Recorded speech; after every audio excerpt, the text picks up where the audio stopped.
দীর্ঘ ৮ বছরের প্রতীক্ষার অবসান অবশেষে খুলে গেল ধর্মনগরে ডিএনভি রোডে অবস্থিত টিজিটিএর কার্যালয়। সংগঠনের পক্ষ থেকে দিনটিকে ঐতিহাসিক বলে দাবি করা হয়েছে। অফিস পুনরায় চালু হওয়ায় শিক্ষক মহলেও দেখা গেছে উৎসাহ উদ্দীপনা। রবিবার সকালে ধর্মনগরে ডিএনভি রোডে অবস্থিত টিজিটিএ কার্যালয়ে তালা খুলে পুনরায় চালু করা হয়। সংগঠনের মহকুমা সম্পাদক রূপক ভট্টাচার্যের নেতৃত্বে সদস্য এবং স্থানীয় বাসিন্দাদের উপস্থিতিতে অফিসটি পরিষ্কার পরিচ্ছন্ন করা হয়। পরে সংগঠনের পতাকা উত্তোলনের মধ্য দিয়ে নতুন করে যাত্রা শুরু করে এই কার্যালয়।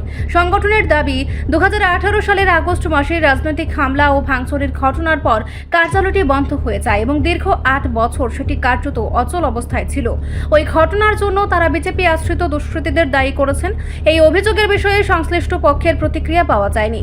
কার্যালয় পুনরায় চালু হওয়ার পর সংগঠনের মহকুমা সম্পাদক রূপক ভট্টাচার্য জানান, দীর্ঘদিন অফিস বন্ধ থাকায় শিক্ষকদের বিভিন্ন দাবি দাওয়া নিয়ে সাংগঠনিক কাজ ব্যাহত হয়েছিল। এখন থেকেই এই কার্যালয়কে কেন্দ্র করে শিক্ষক কর্মচারীদের ন্যায্য অধিকার আদায়ের কর্মসূচি পরিচালিত হবে বলে তিনি জানান। তিনি আরও বলেন, শুধু শিক্ষক কর্মচারীদের স্বার্থ নয়, সাধারণ মানুষের বিভিন্ন সমস্যা নিয়েও ভবিষ্যতে এই কার্যালয় থেকে গণ আন্দোলন ও সামাজিক কর্মসূচি পরিচালনা করা হবে। অত্যন্ত খুশির দিন আমাদের কাছে। 2018 সালের আগস্ট মাসে হঠাৎ করে রাত্রেবেলা বিজেপি আশ্রিত দুষ্কৃতীরা এই অফিসে আসে এবং অফিস ঘরটা ভাঙচুর করে পরবর্তী সময় তালা দিয়ে ওরা চলে যায়। ধর্মনগরে একটা সময় এমন একটা সন্ত্রাসের অবস্থা ছিল যে আমরা এই অফিস ঘরটা খুলতে পারিনি।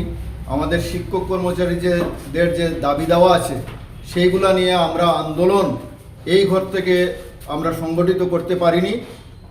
আজকে আমরা উদ্যোগ নিয়েছি এই ঘরটা খোলার এবং সকালবেলা এসে আমরা আমাদের সদস্যরা মিলে আজকে এই ঘরটা প্রায় আমরা 8 বছর পর এই ঘরটা খুলতে পারলাম এবং আগামী দিনে এই ঘর থেকেই আমরা এই রাজ্যের শিক্ষক কর্মচারীদের যে দাবি দাওয়াগুলো আছে সেইগুলো নিয়ে আমরা আন্দোলন সংগঠিত করব। আমরা সাধারণ জনগণের যে সমস্যাগুলো আছে সেই সমস্যাগুলো নিয়েও আমরা আন্দোলন কর্মসূচি সংগঠিত করব। সবাইকে আমাদের সাথে থাকার জন্য আহ্বান রাখছি। রিপোর্ট সংবাদ প্রতীক্ষা।